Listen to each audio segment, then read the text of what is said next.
Everyone, welcome back to Pulse and Tools. आज के इस वीडियो में हम डिस्कस करेंगे लेबर रूम में यूज़ होने वाले सबसे इम्पॉर्टेंट इंजेक्शंस, उनकी कंपोजिशंस, यूजेस, डोज और कब दिए जाते हैं। अगर आप नर्सिंग स्टूडेंट है, GNM, BSc nursing, ANM, OT technician या इंटर्नशिप कर रहे हैं तो ये वीडियो आपके लिए बहुत यूज़फुल होने वाली है। ये कुछ इंजेक्शंस हैं, इनके बारे में हम आगे जानेंगे। तो चलिए शुरू करते हैं। सबसे पहले इंजेक्शन है सिंटोसिनॉन, जिसका कंपोजिशन होता है ऑक्सीटोसिन। ऑक्सीटोसिन एक यूट्रोटोनिक ड्रग है।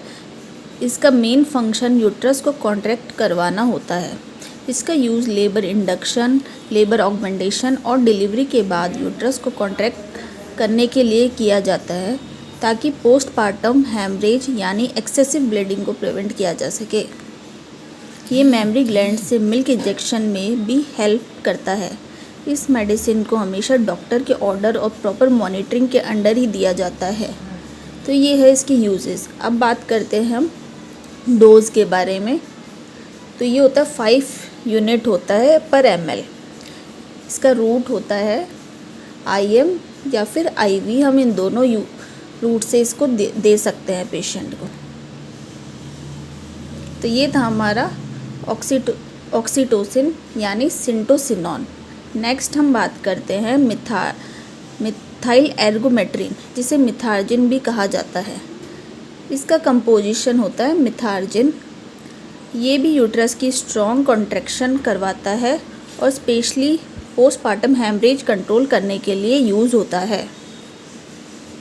Controls PPH postpartum haemorrhage. अगर डिलीवरी के बाद यूट्रस प्रॉपरली कॉन्टैक्ट नहीं करता और ब्लीडिंग कंटिन्यू होती है, तब डॉक्टर इस इंजेक्शन का यूज़ कर सकते हैं। हाई ब्लड प्रेशर वाले पेशेंट्स में इसे केयरफुली यूज़ किया जाता है। तो ये है इसके यूजेस, जो एक्सेसिव ब्लीडिंग को रोकता है। अब बात करते हैं हम डोज के बारे में। तो इसका डोज होता है 0.2 mg पर ml और रूट होता है इसका IM या फिर स्लो IV दिया जाता है इसे। ये अवॉइड हमें किस में करना है, हाइपरटेंशन मतलब हाई BP वाले पेशेंट्स में या फिर प्री एक्लेम्पसिया में। अब बात करते हैं कार्बोप्रोस्ट इंजेक्शन की। इसका कंपोजिशन होता है कार्बोप्रोस्ट ट्रोमिथामिन 250 mcg पर ml। ये प्रोस्टाग्लैंडिन एनालॉग है। इसका मेजर यूज़ PPH कंट्रोल करना और अबॉर्शन के बाद हैवी ब्लीडिंग को मैनेज करना होता है। ये यूट्रस की पावरफुल कॉन्ट्रैक्शन प्रोड्यूस करता है, जिससे एक्सेसिव ब्लीडिंग कम होती है। पर ध्यान रखना है, अस्थमा पेशेंट में इसे बहुत ही केयरफुली यूज़ किया जाता है। उनसे पहले पूछिए कि आपको कोई अस्थमा तो नहीं है, सांस में कोई दिक्कत नहीं है, तब ये इंजेक्शन दिया जाता है। इसकी डोज के बारे में हम बात करेंगे। 250 mcg पर ml। रिपीट करना है ये हमें 15 से 90 मिनट्स के अंदर। अगर ये ज़रूरत हमें लगे, ब्लीडिंग कम नहीं होती है, तो मैक्सिमम हम 2 mg दे सकते हैं।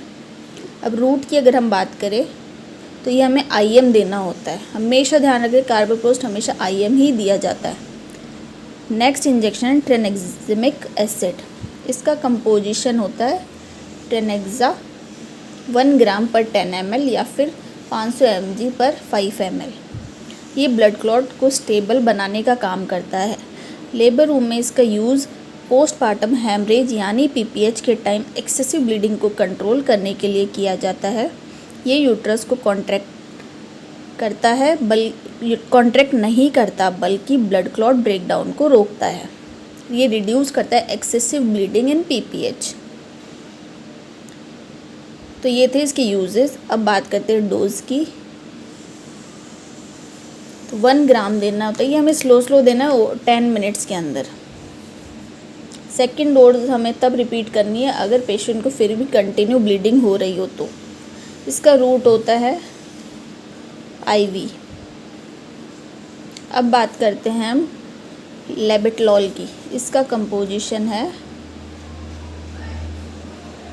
लेबेटलॉल 5 mg पर ml। ये एक एंटी हाइपरटेंसिव मेडिसिन है। प्रेगनेंसी में अगर सीवियर हाइपरटेंशन या प्री एक्लेम्पसिया हो जाए तो ब्लड प्रेशर को कंट्रोल करने के लिए इसका यूज़ किया जाता है।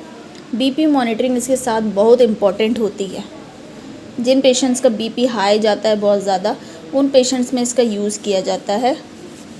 ये 100 ml NS में दिया जाता है, इसे कभी डायरेक्ट नहीं लगाना। अब इसकी डोज की बात करते हैं तो ये होता है 20 mg पर 4 ml। ये रिपीट करना है एज पर प्रोटोकॉल्स, मतलब अगर बीपी फिर भी कम नहीं हो रहा है या डॉक्टर एडवाइस कर रहा है तो। रूट इसका होता है IV और वो भी 100 ml NS में ही देना है, डायरेक्ट नहीं देना। नेक्स्ट है हमारा हाइड्रेलाजिन इंजेक्शन। इसका कंपोजिशन होता है हाइड्रेलाजिन 20 mg पर ml। ये भी एक सीवियर हाइपरटेंशन की इमरजेंसी मैनेजमेंट के लिए यूज़ होता है।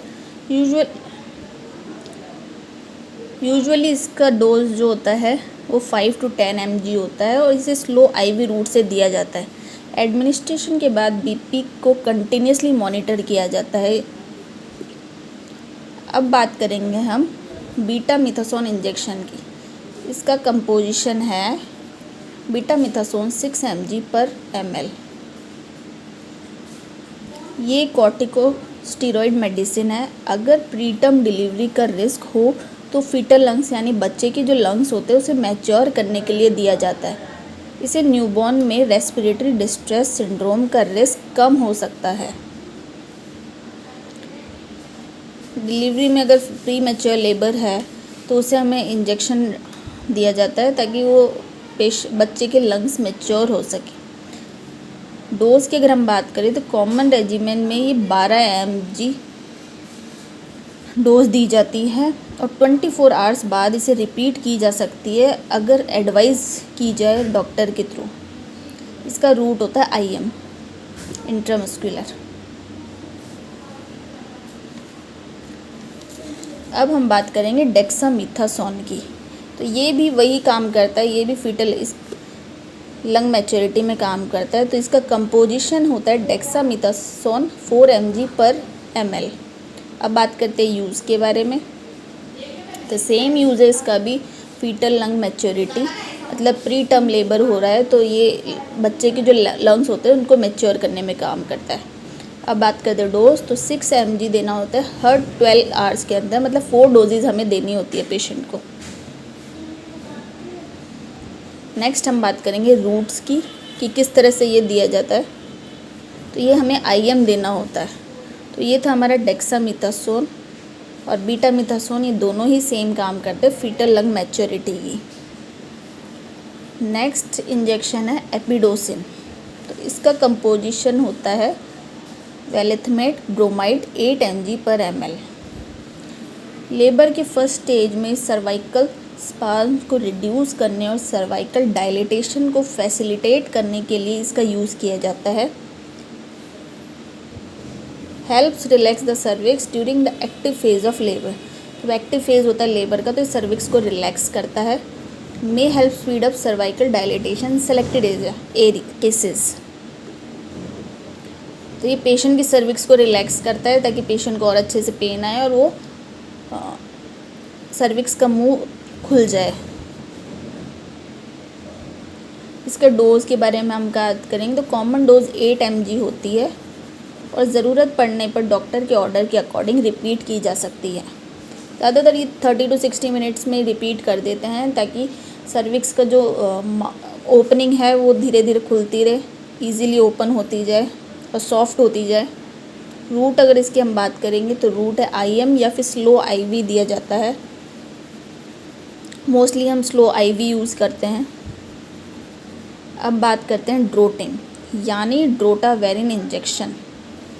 कंपोजिशन की बात करेंगे तो इसका कंपोजिशन है ड्रोटावेरिन हाइड्रोक्लोराइड 40 mg पर 2 ml।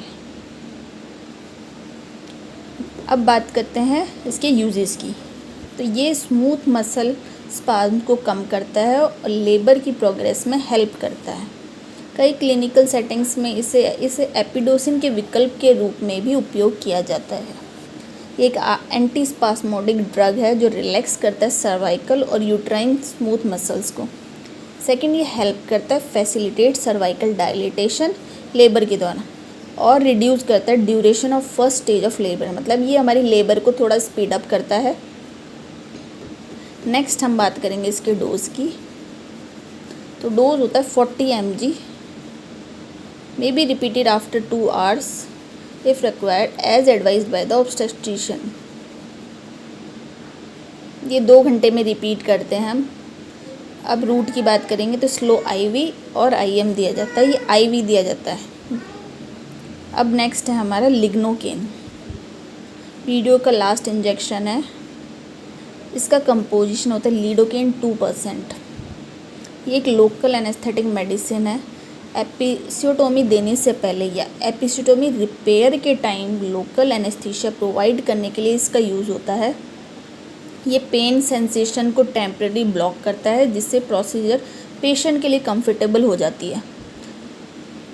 दो लोकल एनेस्थीसिया और एपिसियोटोमी रिपेयर के टाइम पे इसको यूज़ करता है, ताकि वो एक पार्ट जो है वो पेशेंट का सुन हो जाए और उसे पेन ना हो। तो इसके डोज की अगर हम बात करें तो डोज हम लोकल इन्फिल्ट्रेशन एज रिक्वायर्ड, मतलब ये हमें ऊपर इंट्राडर्मली या सबक्यूटेनियस ही देना होता है, ताकि वो सिर्फ वो एरिया कवर हो जाए और वो पार्ट सुन हो जाए। हमें इसे IV तो नहीं देना है कभी भी। तो अगर आपको मेरी वीडियो हेल्पफुल लगी हो तो वीडियो को लाइक करें, शेयर करें, और ऐसे ही नर्सिंग और मेडिकल नॉलेज की ईजी वीडियोस के लिए हमारे साथ जुड़े रहिए।